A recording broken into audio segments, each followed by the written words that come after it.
The two-time speed merchant Tbvnks has been exposed by his ex-girlfriend Cameron Levine. And honestly, before I get into all the drama, I just want to ask, why are influencers so keen on making a bag off their relationship? That's really what all this boils down to. A bunch of content creators who see dollar signs next to their partner, and then they sell it to the internet. And each time it ends horribly. Beyond the he said, she said nature of this drama, you really gotta question, why are we learning about this information, what this information says about Tbvnks, and why do these niggas think we care? Comment for the algorithm. The drama really starts because Cameron Levine decided to hop on TikTok live and basically tease the fact she was gonna come out against Tbvnks. And if you don't know, they had a pretty public relationship. Cameron Levine is also the sister of the NBA player Zach Levine. Just a fun fact for you, I guess. Other than that, I'm not sure what she does. Being someone's sister really isn't a skill. My initial thoughts on her TikTok live is that Shorty was immediately on BS.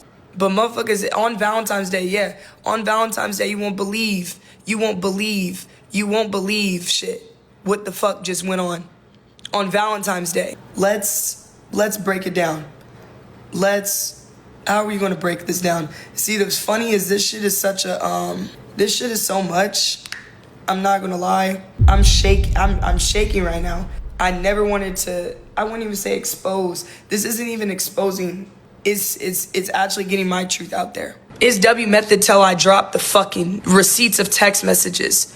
Shit that y'all would be blown. Images, and just everything, bro. Like, shit that, like, y'all don't... I'm not that signed to NDA. That nigga's scared of me. Here's the thing. I feel like Cameron is being intentional with her wording here. The situation isn't anything serious like a DV allegation, so it really makes no sense for her to feel the need to expose Tbvnks. Also, in the clip, she talks about not deserving that as a person and references some Valentine's Day situation. But as we get into it, you'll see she's apparently just as toxic, but she doesn't mention this until Banks shares his side, which to me comes across as a little deceptive. The things I'm about to explain to y'all, I don't want you to take my side. I don't want you to take her side, but I do want you to know that I have to get ahead of this because this girl had blackmailed me and let me know that she was going to speak on me. She had me with a gun to the back of my head and was letting me know I'm going to go to the internet and tell people about you and things of that nature for no reason. Now, career ended, what did you do? I didn't do anything, but she literally was holding it against me that she didn't sign an NDA and that she's going to tell people her side of the story. That is the only reason why I came up here, to let you guys know exactly what happened. Man, when I start explaining some of this shit, y'all gonna be like, I was not expecting that, and that shit's actually fucking crazy. There is no such thing as the Tbvnks files. I respect Tbvnks for getting ahead of the situation and addressing it immediately, and he's not exactly lying when he says there are no Tbvnks files. The way he went about addressing the drama boiled down to him just giving a really detailed recollection of events that transpired while he and Cameron were together. And not only is that really stupid, I don't really care. We go to a restaurant after I land back in LA, I see a hickey on her neck. I ask her, where the fuck did she get that hickey from? Because I have not seen you in a week. She sat right there, played dumb and said, oh no, I don't know what the fuck you're talking about, on her phone, didn't want to look at me. She finally breaks and tells me that she's seen a whole nother guy. They went out for a date, ate food, she got kissed on, and that happened while I was telling her on the phone how much I wanted her to be my girlfriend. It gets worse. This is why I don't really care. You can immediately tell this is just a toxic relationship. This sounds real demonic too though, because he's talking about how she went on a date with another man and he was on the phone telling her how much he wanted her to be his girlfriend. That's insane. And mind you, he's seen the hickey on her neck. This is toxic relationship 101, but it ain't our business though. And it's low-key humiliating sharing these stories on the internet in this context. And I want to elaborate on what I mean, but that's for later. According to Banks, he got his get back though. You don't kill people and tell somebody you kill people. I never said that. I give PTSD. I give it out. I don't take PTSD. I give it out. But I told her, I'm going to do the worst shit to you any nigga's ever done. Don't play with me. You walked out and you see my ex in the crib. And then I was doing shit before. Hey. Like I said, toxic relationship 101. This is a tit for tat and back and forth type of thing. I also want to say, at this point, there are no serious allegations being levied here. It really calls into question the validity of Cameron's stance and the intention she had when she dropped those initial statements. She alluded to a big reveal and talked about not signing an NDA. way. And yet when the actual drama unfolds and people start expressing their sides, it just turns into gossip. That's what it feels like right now. Just some freaking gossip, bruh. This is the stuff niggas talk about on Discord, bro. You got Tbvnks talking about getting get back and a shorty doing him dirt. That sounds kind of like high school to me. But I played my role as a female. I don't move like that. I'm not a hoe.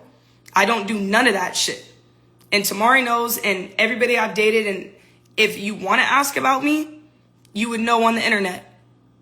Every single one of my friends know how I move. I'm very respectable. I have morals. I have a name. And if I was a bop, it would be out. It's as simple as that. It is as simple as that. And if you think that is cool for a grown-ass man to be fucking on his ex the whole time, and then think I won't give a nice guy an opportunity to get to know me just because I'm like, damn, like, you know, I don't really think this is really like, I think I'm getting played. So yeah, regardless if that's a wrong thing to do, that's what happened. Cameron says Banks was moving loose, and because of that, she gave the next man a chance. But I'm not even really concerned with the intricate details of their relationship, because the more they both speak, the more they hammer the point that we as the audience do not need to be privy to any of this information. These are two grown-ass people going on the internet telling us about how they're cheating on each other. It's just sloppy. It's not demure. It's not cutesy. It lacks decorum. And over here on the fvckDH channel, we got decorum. But there was one thing that Cameron had said that stood out to me, and that's what I want to talk about next.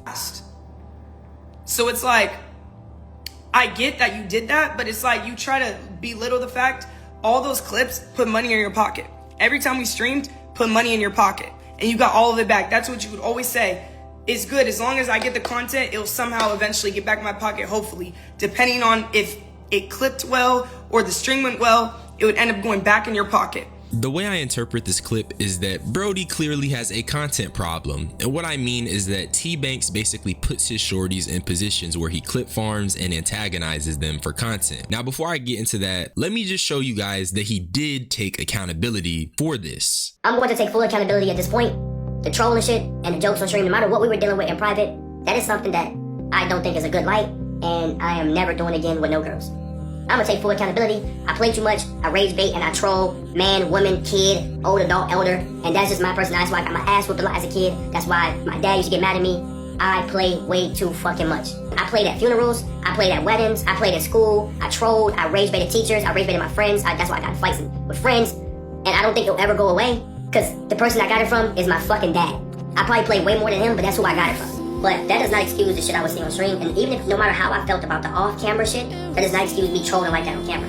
Even when I watched some of the clips with me and Cynthia, I'd be like, damn, nigga, you was going too hard for nigga. And I even apologized to her about that. I even said, you know what, some of those clips, some of the things I was doing was fucked up, so I even apologized to my ex. Now when I seen this apology, second guessed on making this video, mostly because I'm thinking, okay, he took accountability, what else do I need to say? What else can I actually add? But then I just kind of pondered it for a second, and I think that while this is a good thing and a step in the right direction, I think this apology is a little rich, because he's only apologizing due to this situation being the catalyst. Here's the way I look at it. This apology only comes after sacrificing his relationships to content. It only comes after the infinite money glitch is ran. Before I get too much into that rant, let's just take a look at how Tbvnks be monetizing relationship drama. Cynthia, I'm about to start streaming.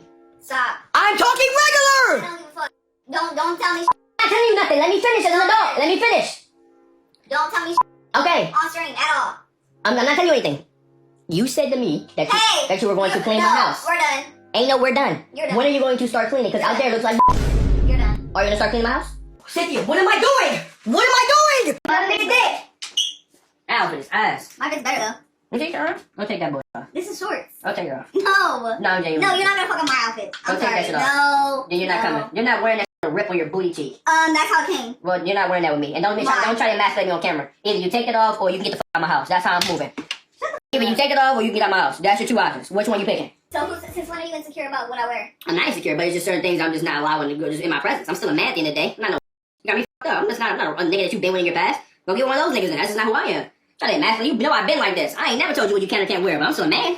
What the fuck do you think you are? Don't let that shit. Don't let the 40,000 TikTok hype you up. I signed it to be with him because he threatened me that he was going to break up with me if I didn't sign the NDA, and I wanted to be with my man because he's scared about the real stuff that really happened in our relationship.